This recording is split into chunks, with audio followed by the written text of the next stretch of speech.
Hello, everyone. Welcome to Knitting Novella Podcast, Chapter 1. I'm Heather. I'm your hostess. Today is Wednesday, April 6, 2016. Segments of the show include Knitting Vault, In Limbo, Drama Corner, Interlude, Off the Hook, and Crystal Ball Knits. Okay, let's get started with the first segment of the show called Knitting Vault. And this is a segment where I talk about projects that I've done in my past. Okay, the first one I want to talk about is my very first pair of socks here. That's my very first pair. Okay, and I made this from the Gala yarns that I had bought from Big Lots and back in 2011. Okay, when I first made these socks, I was scared at first because I didn't know any. This is my first pair of socks. I didn't know anything about knitting socks, but as I, you know, got into it, it got a bit easier. So, and these came out. I thought these came out pretty well. Okay. Okay. So the next, this is the yarn that I have that I used, and this is what I have left over of it. Okay. And the pattern that I used from this is called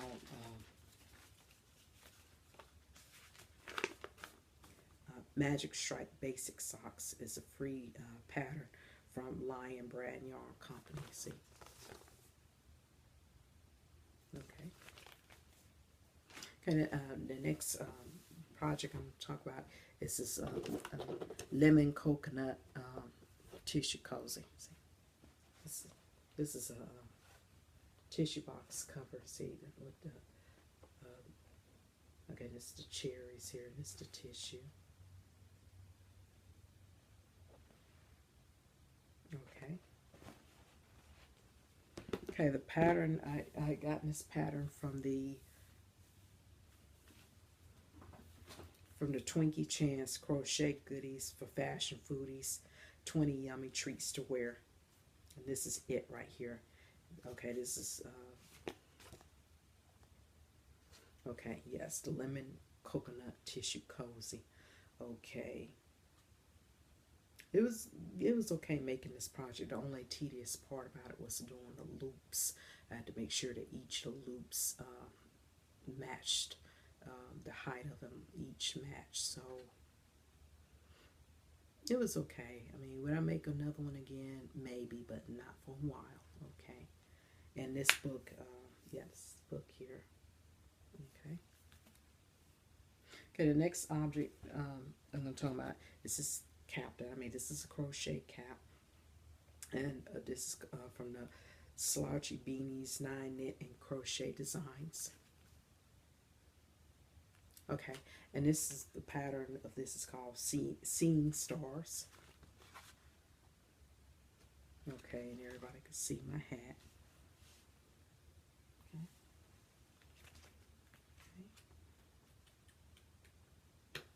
Yeah, I think that I like this hat, and it's very I love it. Love my hat. Okay. Okay, and the next object I'm going to talk about is my very first project ever, and this is my first scarf that I made over 20 years ago. This is made out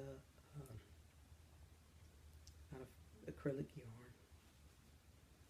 Okay, yeah, see how this, yeah, yeah, I still use it from time to time. Okay, and the pattern that I got this from is from the All New Teach Yourself to Knit by Evie Rosen. Okay, and this is the book where I also learned how to knit. Okay, this is the scarf that I made here. Okay, I didn't make the hat, I just made the scarf. So, okay, so this is I like this book. It's very I always keep this book. I always use this book as a reference. So it's a very, very good book. Okay, well that's it for the from the knitting vault. Okay, the next segment I'm going to talk about is In Limbo. In Limbo, that's by Whips, or you know, as everyone knows, works in progress or unfinished objects. Okay, the first one I'm going to mention is the Shirley lace top. You know, it's been, I haven't worked on this in months, so it's been, you know, pretty much hibernating. And this is the yarn that I'm using here. And the yarn is thread, loops and threads wool like, and it's called the golden yellow. This color is really darker than the color in the book. Really, I was hoping that this would be, you know, like, I was really looking for a lighter color, but since I couldn't, I found this here, and this yarn was only, what, $3. And because the yarn that it was calling for, I figured that if I bought the yarn, or the type of yarn that it was calling for, it would have been more expensive. So, yes, the yarn it was calling for was artisanal 4-ply, 100% superfine alpaca. Yeah, that would have been more expensive than $3.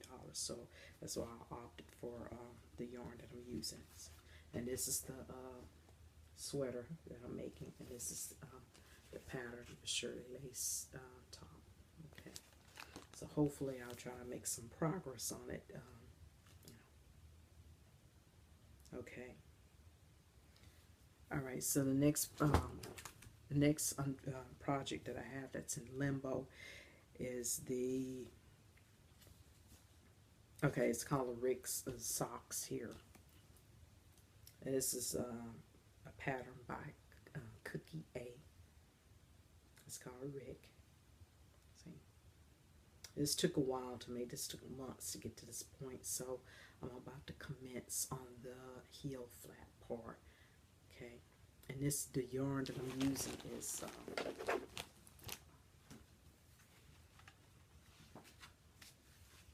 is Madeline Tosh sock yarn. See. Okay, and here's how it looked like. Okay, and the yarn that it was calling for, it was calling for Blue Moon Fiber Art Socks that Rock Lightweight, also 100% superwash merino and brick color. Well, mine that I gotten was robin red breast, so the color I think matches, you know, perfectly, because that's like a brick color, and this is a, you know, just practically the same color. So I know, but they're by two different companies, but you know, but practically the same color. Okay, and this is from her Sock Innovation book. And this book I also checked out from the library. So once again, you know, you can go to the library and see if you can find this book if you want the pattern. Okay. Okay. The next item I'm going to talk about is the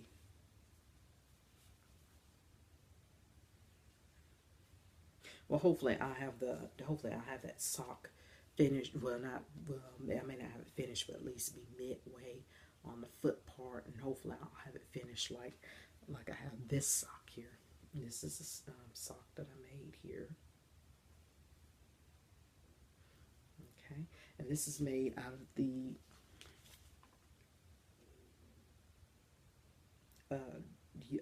Deborah Norville collection, and the pattern of this is called Serenity Sock by Premier Yarns. See, okay, and I bought this yarn from Tuesday morning.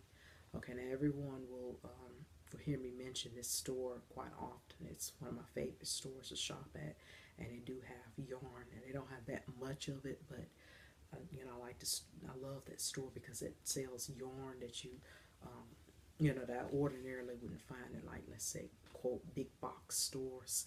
Like, they have yarn from, you know, like yarn from Argentina, Chile, Peru, and a lot of the yarn is animal fiber, and it's, and not only do they sell yarn, but they sell fat quarters for those of you that's into sewing or quilting.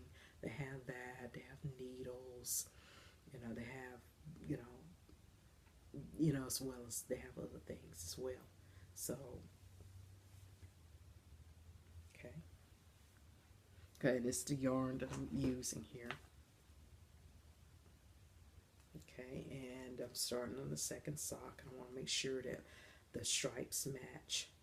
So, see how the yellow and this yellow and this turquoise follows in sequence. Okay, I want to make sure it matches. So,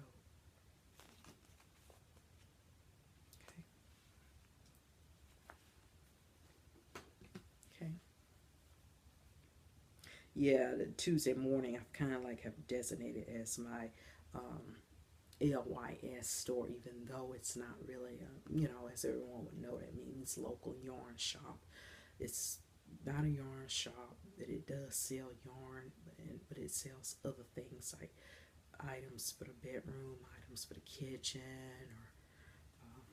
or among other things. So it's a good store. I love that store.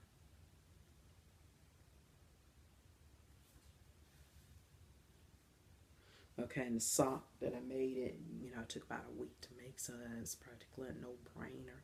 Unlike that sock, unlike this sock that I'm working on, which took months to work on. So I guarantee that the mate for this sock here, I guarantee it will be made by next chapter. Okay, and the other project I'm talking about that's in limbo is this here. It's called a slip stitch town, and this is it right here. Okay, I'm making this out of this out of Care and Simply Soft collection, and I got in the pattern off the label. Okay, and this pattern, it can also be found on Ravelry. Okay, so I'm still working on that.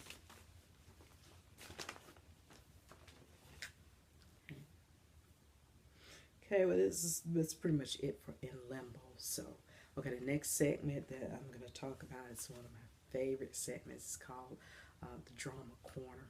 And everybody who knows me knows I'm a big, huge telenovela fan.